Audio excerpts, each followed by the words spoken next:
अलग अलग तरह की बंदूकों का अलग अलग तरह का मैकेनिज्म होता है, पर सभी बंदूकें एक ही बेसिक प्रिंसिपल पर काम करती हैं। फुल्ली ऑटोमेटिक बंदूकों से अलग, जो कि लगातार फायर कर सकती हैं, सेमी ऑटोमेटिक बंदूकें एक बार ट्रिगर दबाने पर एक ही राउंड फायर करती हैं। यह एक 9mm सेमी ऑटोमेटिक पिस्तौल है। इस वीडियो में हम देखेंगे कि सेमी ऑटोमेटिक हैंडगन्स और पिस्तौलें कैसे काम करती हैं। यह एक कारतूस या कार्ट्रिज है। इसे मैगजीन में लोड किया जाता है, जिसमें स्प्रिंग और फॉलोअर इस पर दबाव बनाए रखते हैं।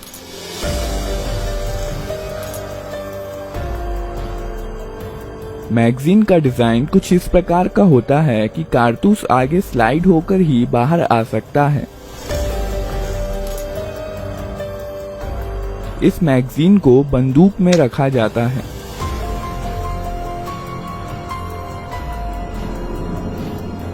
यहाँ पर बंदूक के अंदर के महत्वपूर्ण पार्ट्स दिखाए गए हैं। बंदूक को पहली बार फायर करने के लिए रिकॉइल स्प्रिंग के अगेंस्ट स्लाइडर को हाथ से पीछे खींचा जाता है। इसके कारण कई चीजें एक साथ होती हैं, जिन्हें हम एक एक करके देखेंगे। स्लाइडर के मूवमेंट के कारण हैमर पीछे आता है। यह हैमर स्ट्रट के जरिए मेन स्प्रिंग से जुड़ा होता है और इसलिए मेन स्प्रिंग को दबा देता है।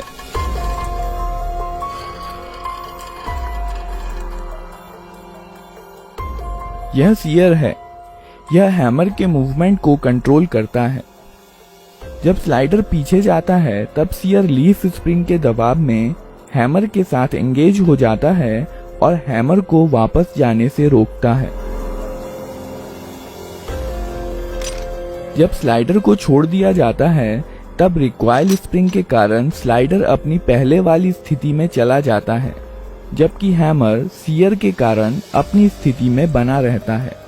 इस प्रक्रिया को कॉकिंग कहते हैं। जब स्लाइडर पीछे आता है, तो इस पर बने प्रोजेक्शन बैरल को पीछे की ओर धकेलते हैं, जिसके कारण बैरल कुछ नीचे हो जाता है और इसलिए अब इसमें कारतूस आसानी से भरा जा सकता है। जब स्लाइडर वापस लौट रहा होता है, तो यह एक कारतूस बैरल में ले जाता है और बैरल को अपनी पहले वाली स्थिति में धकेल देता है। कारतूस का पिछला हिस्सा एक्सट्रैक्टर में फंस जाता है, जो कि स्लाइडर से जुड़ा होता है। पिस्तौल अब फायर करने के लिए तैयार है। जब ट्रिगर दबाया जाता है, सीयर डिस्कनेक्टर के माध्यम से धकेल दिया जाता है, जिसके कारण यह हैमर से डिसएंगेज हो जाता है। हैमर अब फ्री है और मेन स्प्रिंग के दबाव में यह फायरिंग पिन, जो कि स्लाइडर में फिक्स्ड होती है, से जा टकराता है। बदले में यह फायरिंग पिन कारतूस के प्राइमर पर स्ट्राइक करती है।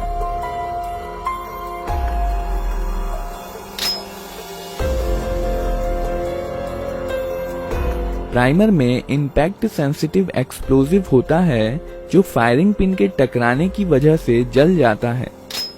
इसके कारण कारतूस में रखे पाउडर में आग लग जाती है, जिसकी वजह से बहुत सारी गैसेस पैदा होती हैं और इस प्रकार बुलेट के पीछे की जगह बेहद हाई प्रेशर गैसों से भर जाती है।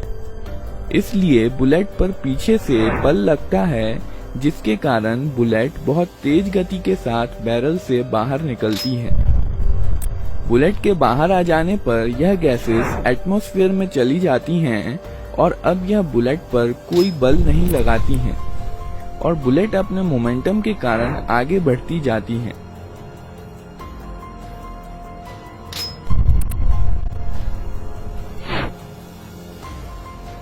बैरल में कुछ लकीरें और खांचे बने होते हैं, जो आगे बढ़ते समय बुलेट को स्थिरता के लिए घुमा देते हैं।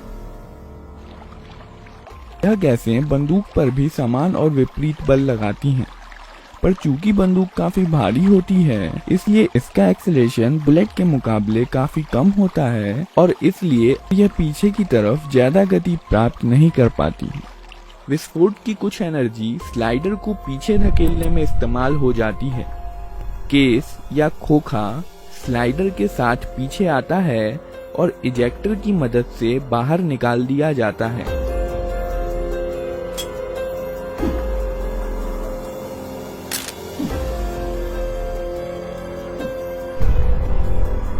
साथ ही साथ स्लाइडर हैमर को पीछे धकेलता है और बंदूक को अपने आप रिलोड भी कर देता है। और अब बंदूक अगला राउंड फायर करने के लिए तैयार है। ट्रिगर दबाने पर सीधे सीयर पर धक्का नहीं लगता है। सीयर डिस्कनेक्टर की मदद से धकेला जाता है। जब स्लाइडर पीछे की तरफ जाता है तो इस पर बने स्लॉट की मदद से यह डिस्कनेक्टर को नीचे की तरफ खिसका देता है। अब ट्रिगर और सीयर अलग हो गए हैं और इसलिए ट्रिगर दबे होने पर भी सीयर हैमर के साथ एंगेज हो सकता है। जब ट्रिगर छोड़ दिया जाता है तब डिस्कनेक्टर लीफ स्प्रिंग के दबाव के कारण स्लाइडर के स्लॉट में चला जाता है और अब बंदूक फिर से फायर की जा सकती है। ग्रिप सेफ्टी बंदूक को अपने आप फायर करने से रोकती है। जब बंदूक को हाथ से पकड़ लिया जाता है तभी ट्रिगर डिस्कनेक्टर के जरिए सीयर को मूव कर सकता है।